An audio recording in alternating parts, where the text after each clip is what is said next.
मौलाना तारिक जमील साहब तो इमरान खान के बाद वो वाहिद शख्सियत हैं जो कि उलमा में डटे हैं, और ऐसे डटे कि इन्होंने हलचल मचा के रख दी कि इन पे ताज़ा तरीन पाबंदियाँ भी लगाई गई, और पाबंदियों के रीजंस भी कुछ आपके सामने आएंगी, रखेंगे हम। और साथ ही साथ उसके बाद भी मौलाना तारिक जमील साहब का रवैया अभी तक कैसा है, हार नहीं मान रहे, इस चीज़ को भी आपके सामने रखा जाएगा। इन्होंने ताज़ा तरीन एक बयान में ये कहा है कि मैंने इमरान खान में खैर के सिवा कुछ नहीं देखा, और इसके साथ साथ इनका बड़ा बयान ये भी सामने आ रहा है जुल्म के खिलाफ कि जो जुल्म आजकल पाकिस्तान में हो रहा है, मैंने 70 साल में ऐसा नहीं देखा। ये ऐसे जुल्म कर रहे हैं जैसे ऊपर कोई खुदा नहीं। छोटी छोटी बातों पर गद्दारी और दहशतगर्दी के मुकदमात बन रहे हैं। यहाँ खानदानी जमातें हैं जिन्हें जमहूरियत नहीं कह सकते, IMF के पाँव चाट रहे हैं और अल्ले तल्ले कर रहे हैं।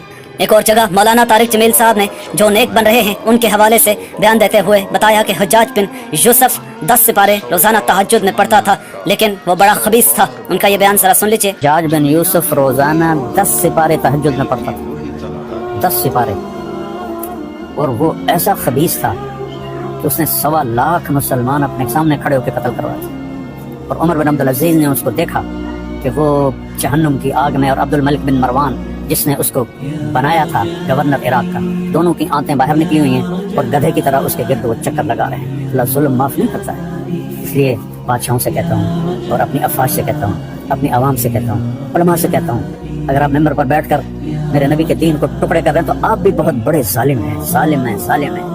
तो मौलाना साहब का ये बयान भी आपने सुना, यानी मौलाना ने किसी भी तरह से भी हथियार डालने से कम्प्लीटली इनकार कर दिया है। और दूसरी तरफ मौलाना ये भी कह रहे हैं कि क़यामत के दिन हुक्मरानों और जजों के हाथ बंधे हुए होंगे और इनको जवाबदेह होना पड़ेगा। कैसे इन्होंने ये बयान दिया और कैसे इन्होंने आंखें खोलने की कोशिश की इस निज़ाम की, जो कि काफ़ी ज़्यादा हुदूद पार कर चुका है। जरा सुन लीजिए। क्या समझते हैं हुक्मरान के ये मजे करेंगे, इन सब के हाथ ऐसे बंधे होंगे क़यामत के दिन। ये जितने जज साहबान हैं ये क्या समझते हैं कि हमें बड़ी आला पोस्ट मिली हुई है, इनके क़यामत के दिन हाथ यहाँ बंधे हुए होंगे। फिर अल्लाह पूछेगा, बता तुझे जो हुक्मरान बनाया था, तूने क्या किया मेरे बंदों के साथ? अगर वो जवाब दे सका तो उसके हाथ छोड़ दिए जाएंगे, वरना इन्हीं बंदे हाथों के साथ जहन्नम में कर जाएगा। और काजी से अल्लाह पूछेगा, हाँ क्या फैसले किए थे, कितने जुल्म के फैसले किए थे, कितने अदल के फैसले किए थे? अगर वो अदल के फैसलों में कामयाब हो गया तो हाथ छोड़ लिए जाएंगे और जन्नत में चला जाएगा। अगर जुल्म के फैसले करता मर गया तो इन्हीं बंदे हाथों के साथ आग में चला जाएगा। भाइयों आखिरत भी है, हम सब दुनिया नहीं है। क़यामत के दिन हुक्मरान और जजों के हाथ बंधे होंगे।